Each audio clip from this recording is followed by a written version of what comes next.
Welcome students. आज हम जो टॉपिक डिस्कस करने जा रहे हैं वो हम देखते हैं momentum and Newton second law of motion जो है वो किस तरह से आपस में रिलेट करते हैं। यानी कि आप जो न्यूटन सेकंड लॉ है उसमें आप मोमेंटम जो है उसको किस तरह से जो है वो इंट्रोड्यूस करा सकते हैं। अब क्योंकि मोमेंटम जैसे कि हमने पिछले लेक्चर में लीनियर मोमेंटम स्टूडेंट्स पढ़ा था जिसमें हमने उसे पी से डिनोट किया था और उसका जो फॉर्मूला है जो मैथमेटिकल एक्सप्रेशन है वो m/v है। यानी कि मोमेंटम जो है वो आप जानते हैं जैसा कि मोशन इन मैथ्स के बारे में जो है वो मोमेंटम को हम मतलब कि मोमेंटम हम उस तरह से डिफाइन करते हैं और जो न्यूटन सेकंड लॉ हमने पढ़ रखा है वो हमारे पास है F=ma। ठीक है, तो अब हमने ये देखना है कि हम इन दोनों जो है रिलेशंस को हम किस तरह से आपस में रिलेट करते हैं। अब अगर आप देखें स्टूडेंट्स कि इसके लिए हम एक केस कंसिडर करेंगे जिसमें मैं एक कार ले लेती हूँ। स्टूडेंट्स, ये मेरे पास एक कार है जो कि जिसका मेरे पास कुछ मैथ्स है और मैथ्स m जिस तरह से अगर मैं कहती हूँ कि इसका मैथ्स जो है वो हमारे पास m है और ये एक जो है रोड पे हम इसे मूव कर रही है। ठीक है, अब ये अपनी जो मोशन एग्जीक्यूट कर रही है तो इसके पास जो इनिशियल वेलोसिटी है स्टूडेंट्स वो हम कहते हैं कि हमारे पास vi की इनिशियल वेलोसिटी है। ठीक है, अगर हम इसके ऊपर कोई एक्सटर्नल फोर्स अप्लाई करते हैं स्टूडेंट्स, यानी कि अगर मैंने इसके ऊपर इसको पुल या पुश करने के लिए आप जैसे जानते हैं कि हमें कोई फोर्स रिक्वायर्ड होगी, तो फोर्स जब मैं इसके ऊपर अप्लाई करती हूँ तो ये अपनी पोजीशन चेंज करेगी और फॉरवर्ड डायरेक्शन में मूव करते हुए ये इस पॉइंट तक पहुंच जाएगी फॉर एग्जांपल। ठीक है, अब ये क्योंकि जब इस पॉइंट पे पहुंची है स्टूडेंट्स तो यहाँ जो इसकी जो फाइनल वेलोसिटी हमने कैलकुलेट की है वो हमारे पास क्या आई है, vf आई है। यानी कि इसकी फाइनल वेलोसिटी हमारे पास क्या होगी, vf होगी। ठीक, और इसने जो टाइम मतलब कि जितना टाइम उसने लिया वो t टाइम जो है उसमें उसने ये वाला डिस्टेंस जो है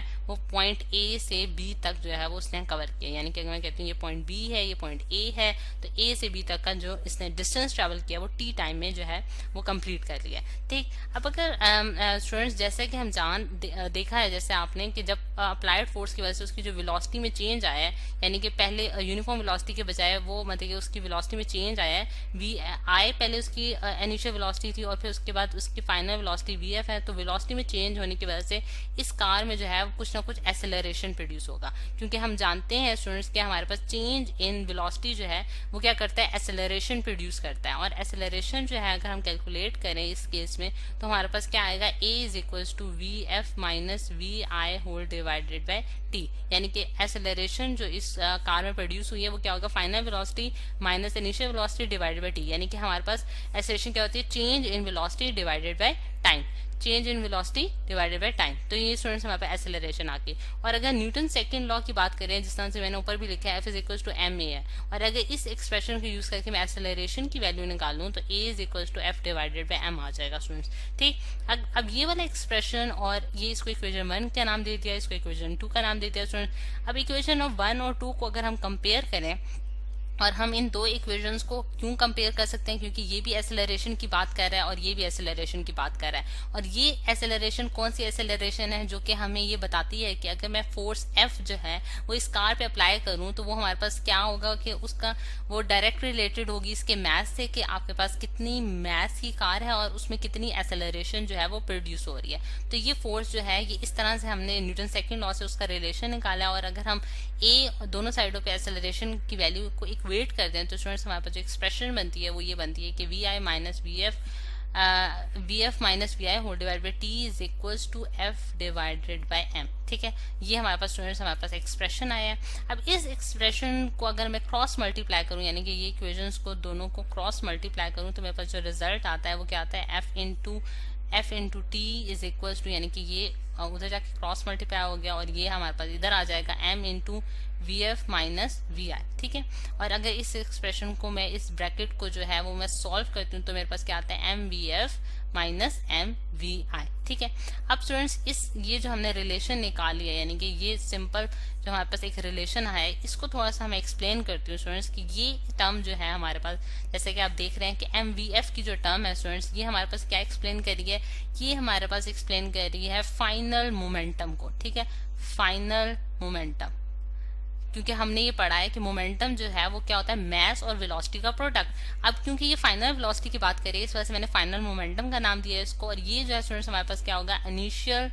इनिशियल मोमेंटम। ठीक है। अच्छा, अब अगर इनिशियल मोमेंटम और फाइनल मोमेंटम हमारे पास है क्या, इस चीज को थोड़ा सा देखते हैं कि ये जिस तरह से मैंने आपको बताया कि कार जो है जब उसके पास इनिशियल वेलोसिटी यानी कि वी आई वेलोसिटी थी तो वो मोशन में थी, ठीक है, मोशन एग्जीक्यूट कर रही थी और उसके पास कोई मैस भी है। जब कोई बॉडी मैस, जिसका कोई मैस हो और वो मोशन में हो तो उसके पास कुछ ना कुछ मोमेंटम होता है, ठीक है, जिसे हम कहते हैं कि ये क्या है, मैस इन मोशन है, तो उसके साथ हम एक फिजिकल क्वांटिटी रिलेट करते हैं जिसे हम मोमेंटम कहते हैं। तो जब आपके पास वो इनिशियल पोजीशन ए पोजीशन पे है तो उसके पास इनिशियल मोमेंटम जो है वो mvi होगा, और जब वो फाइनल पॉइंट पे पहुंचेगी तो उसके पास जो फाइनल मोमेंटम होगा स्टूडेंट्स वो mvf होगा, ठीक है। अब इस रिलेशन को यूज करते हुए, यानी कि अगर मैं इस रिलेशन को यहाँ दोबारा लिखती हूँ स्टूडेंट्स की f इंटू टी जो है वो हमारे पास क्या आता है, mvf माइनस MVI, ठीक है। और इससे मैं जो है थोड़ा सा अगर इसको इसी एक्सप्रेशन को थोड़ा सा इस तरह से लिखूं कि मेरे पास MVF जो है वो मेरे पास PF मैंने लिया, यानी कि P जो है मोमेंटम को शो कर रहा है, final momentum minus initial momentum PI, और अगर F इज इक्वल्स टू यानी कि T को मैं अगर डिवाइड कर दूं दूसरी साइड पे जाके तो मेरे पास क्या बनता है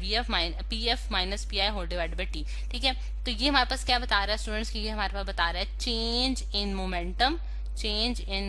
मोमेंटम डिवाइडेड बाय टाइम, ठीक है, यानी कि change in momentum divided by time जो है वो हमारे पास किसके बराबर आता है, F के बराबर आता है, यानी कि फोर्स के बराबर आ रहा है। और ये बेसिकली स्टूडेंट्स हमारे पास एक नई फॉर्म आई है जो कि हमारे पास न्यूटन सेकंड लॉ की आ गई है। जैसे कि आप देख सकते हैं कि अगर यहाँ से भी मैं आपको बताऊं कि मेरे पास अगर मैं इसी एक्सप्रेशन को, ये वाला जो मेरे पास स्टूडेंट्स एक्सप्रेशन है, इसको मैं इस तरह से लिखूं कि मेरे पास F